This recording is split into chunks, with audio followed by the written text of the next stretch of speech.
It doesn't sprint, it doesn't ambush, it doesn't hide, it simply follows. And it will keep following until you can't run anymore. Across the frozen tundra of interior Alaska, something is moving. It's been moving for 6 hours. The temperature is minus 34 Celsius. The wind cuts through the spruce corridor like a blade, and whatever is out there, it isn't tired.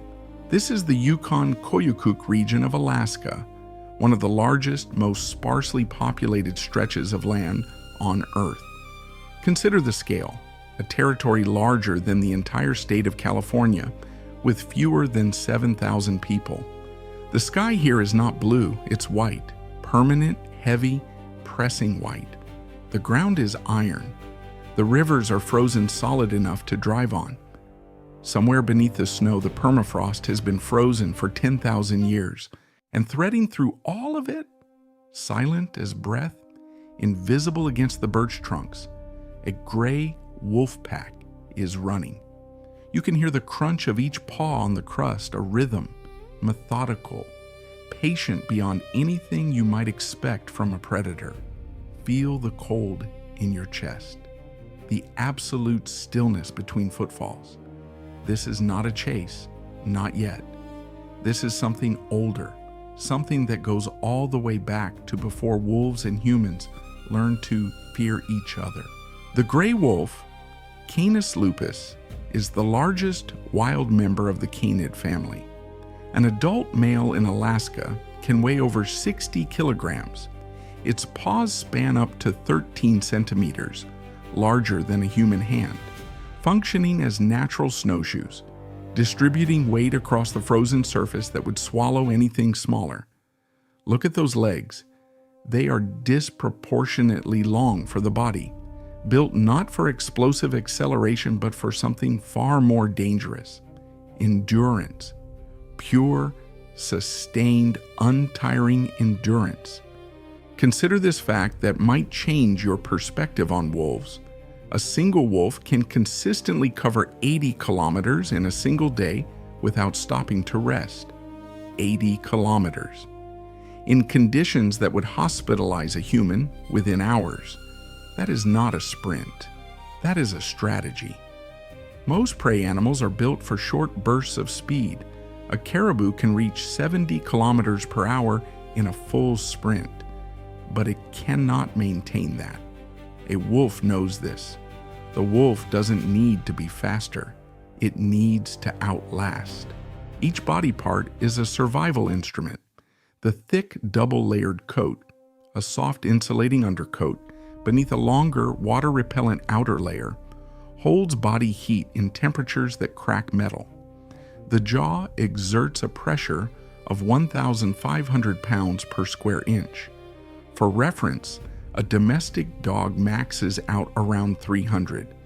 The ears rotate independently, capable of detecting sound at frequencies below what human equipment can register, picking up a caribou's movement through snowfall from over a kilometer away. However, pause for a moment. You may have been picturing a lone wolf. That image, the solitary howler on a ridge, is almost entirely fiction.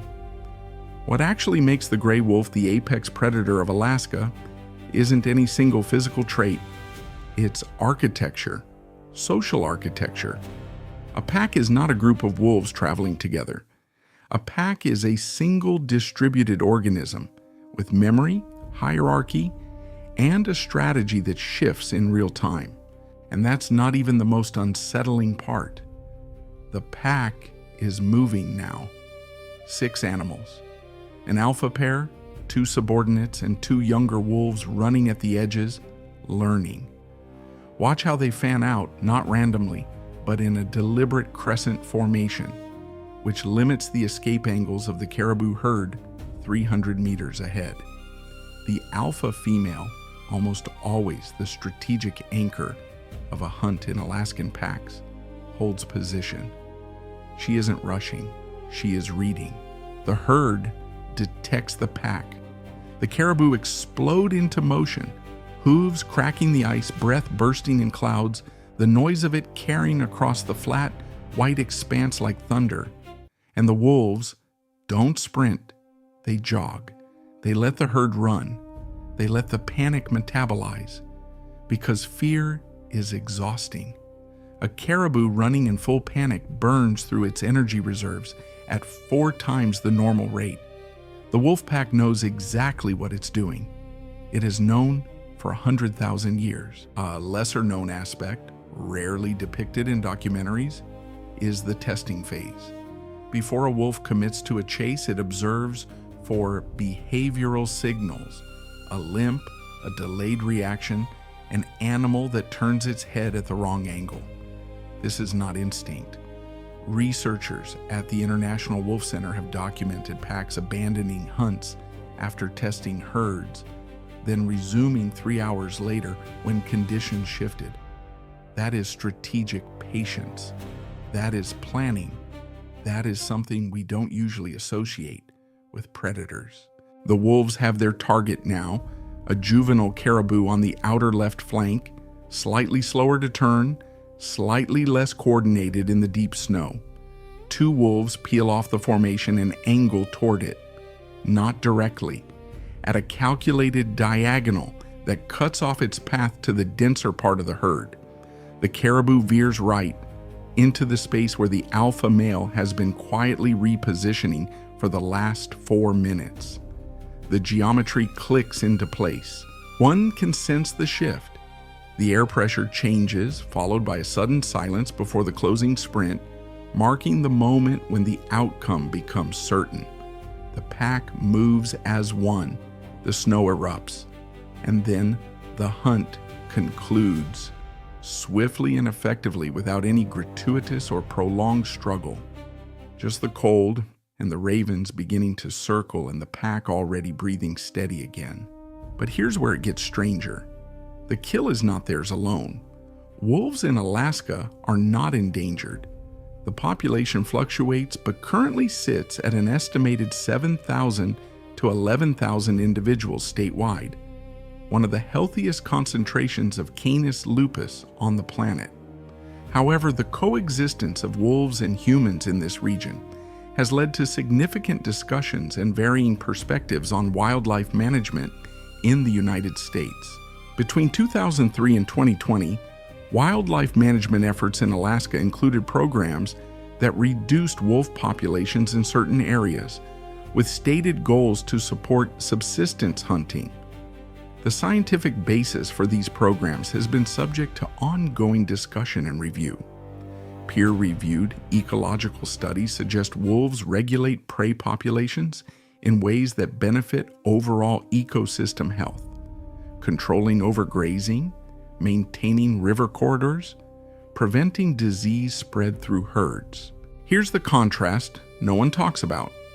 The same state that frames wolves as a threat to wildlife is home to tourism operations that generate millions of dollars annually from wolf watching and wolf tracking excursions.